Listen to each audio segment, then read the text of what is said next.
Welcome back. Newly released Fox News polls show people are getting more and more frustrated with the president's agenda, saying it is too liberal. An astounding 89% say elected officials in Washington should make decisions based on the views of the public.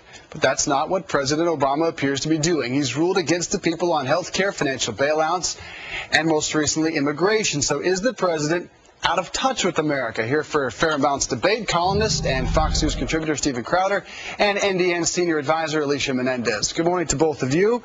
Good morning. Steven, let me start with you. The president said earlier this week that he was not elected to listen to the polls. He was elected to do what's right. So on one hand, I can respect that. That is leadership. Or is there some type of disconnect? Is he not listening to the American people and what they want? Well, yeah, absolutely. And it's not just the Fox News polls before leftists try and, use a whole Fox News card. It's Gallup and Rasmussen. And, I mean, you're talking about an administration with very little private sector experience compared to previous administrations. People who are career politicians, they don't know how to react to Main Street because they haven't been on Main Street in decades. And that's why people like Joe Biden have to invent Katie's Diner locations on Main Street that don't exist. Alicia, again, my initial reaction to that statement was, hey, that's what we do elect our officials to listen to their gut and do what they think is right. Then we look into it. As it turns out, President Obama has 7 different pollsters. He has spent $4.5 million on polls as of June of this year, far outpacing President Bush in the same period.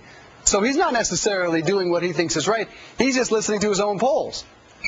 Well, I don't know how his polls could necessarily be as out of step with some of these other polls. I think a lot of it is how you ask the question. Listen, if you ask people about Arizona, yeah, they may not be happy with what the federal government's doing right now, but when you ask them if they want a comprehensive immigration reform, they do, and that's something that the administration's pushing. So a lot of this is how these polls are phrased, how the questions are asked. But more than that, we do have an opportunity to tell our politicians how we feel. They're called elections.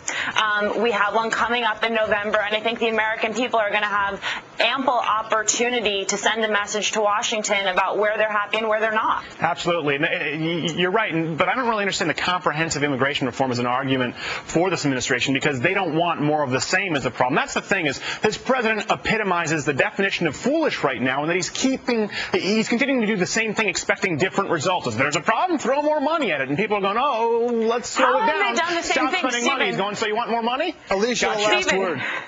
Stephen, historic health insurance reform, a historic regulation of our financial system. Okay, the regulation of our financial system, wildly popular. So tell me about that. How about that with the American people? Do we have time, Dave? We do not. Alicia Menendez, Steven Crowder. The American people do want some type of financial reform. That has been clear. Thank you both for being here this morning. We appreciate it. Coming up on the show, he used to work